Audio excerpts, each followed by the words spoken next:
Cancer మహమ్మారి ఇవాళ మన పాలిట మృత్యుపాసంగా మారుతుంది. గుండె జబ్బుల తర్వాత మానవాళిని ఎక్కువగా బలి తీసుకుంటున్నది క్యాన్సర్లే అన్నది చేదు నిజం. మన దగ్గర హెడ్ అండ్ నెక్ క్యాన్సర్లు ఎక్కువగా ప్రాణాల్ని బలి తీసుకుంటున్నాయి. పొగాకు వ్యసనాలు, సరైన నోటి శుభ్రత లేకపోవడం వల్ల మనలో చాలా మందిలో తల, మెడ, గొంతు భాగాల్లో క్యాన్సర్ కణితులు పురుడు పోసుకుంటున్నాయి. ఈ నేపథ్యంలో హెడ్ అండ్ నెక్ క్యాన్సర్లకు కారణాలు, చికిత్సా మార్గాల గురించి ఇప్పుడు తెలుసుకుందాం. మన భారతదేశంలో కనుక చూస్తే హెడ్ అండ్ నెక్ క్యాన్సర్ అనేది చాలా కామన్. అందులో నోటి క్యాన్సర్ చాలా కామన్, అలానే గొంతు క్యాన్సర్, ఇంకా లాలాజలం గ్రంథులు, సెలెవరీ గ్లాండ్స్ అంటారు, వాటి నుంచి కూడా హెడ్ అండ్ నెక్ క్యాన్సర్ నుంచి పరిగణపడుతుంది. ముఖ్య కారణము మనకి తంబాకు, అంటే తంబాకు ఏది విధంగా అయినా నమిలే టొబాకో కానీ లేకపోతే స్మోకింగ్ విధంగా కానీ, ఖైనీ, గుట్కా, తంబాకు అంటారు, మందు అంటే ఆల్కహాల్. అలా కాకుండా హ్యూమన్ ప్యాపిలోమా వైరస్ అనేది ఒక వైరస్ వల్ల కూడా మనకి హెడ్ అండ్ నెక్ క్యాన్సర్ అనేది థ్రోట్ క్యాన్సర్కి దారితీస్తుంది. అలా కాకుండా కొన్ని జన్యుపరమైన మ్యుటేషన్స్ ఫ్యామిలీలో రన్ అవుతున్న వాళ్ళకు కూడా హెడ్ అండ్ నెక్ క్యాన్సర్స్ చూస్తాము.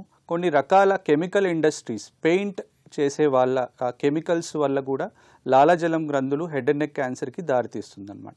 హెడ్ అండ్ నెక్ క్యాన్సర్ లక్షణాలు మానని పుండు ఉండడము, గడ్డలు ఉండడము, అంటే శరీరం మీద కానీ నోటి ద్వారా నోటి లోపల కానీ లిప్స్ పెదవుల పైన కానీ ఎక్కడైనా కానీ పుండు లాంటి గడ్డలు లాంటివి ఉండడము, రెడ్ కలర్ ప్యాచెస్ నోట్లో ఎక్కడైనా ఉండడము, కొన్నిసార్లు కొంచెం దశ మారాక విపరీతంగా పెయిన్ ఉంటుంది, అంటే నోట్లో ఆ అల్సర్ దగ్గర పెయిన్ వచ్చి చెవి దగ్గరికి రేడియేట్ అవ్వడము, అది కూడా ఒక సైన్ అని చెప్తాం. ఇవి కాకుండా గొంతు క్యాన్సర్కి ఏంటంటే మాట తీరు మారడం, అంటే గొంతు బొంగురు పోవడము. థ్రోట్ క్యాన్సర్కి కొన్నిసార్లు మింగడం కూడా ఇబ్బంది అవుతుంది.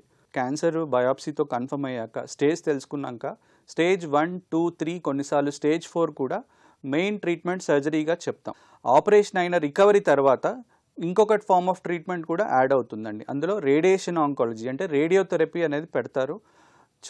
ఆ రేడియేషన్ ఆంకాలజీ ఎలా ఉంటుందంటే ఒక 5 వారాల నుంచి 6 వారాలు రేడియేషన్స్ తీసుకోవాల్సి అని చెప్తాము. కొంతమందికి కీమోథెరపీ కూడా యాడ్ చేస్తాం. ఈ మధ్య కాలంలో అడ్వాన్స్డ్ ట్రీట్మెంట్ మొడాలిటీస్ చూసుకుంటే ఒకానొక దశలో స్టేజ్ 4 క్యాన్సర్స్కి మనం ఏం ట్రీట్మెంట్ లేదు అని చెప్పేవాళ్ళం. కానీ ఇప్పుడు ఇమ్యూనోథెరపీ, అంటే ఒక రకంగా చెప్పాలంటే ఓన్లీ క్యాన్సర్నే మనం అంటే క్యాన్సర్ మీద ప్రభావం చూపుతూ బాడీ ఇమ్యూనిటీ పెంచుకుంటూ క్యాన్సర్ని జయిస్తుందన్నమాట. ఇమ్యూనోథెరపీ అనేది కూడా ఈ మధ్య కాలంలో వాడుతున్నాము.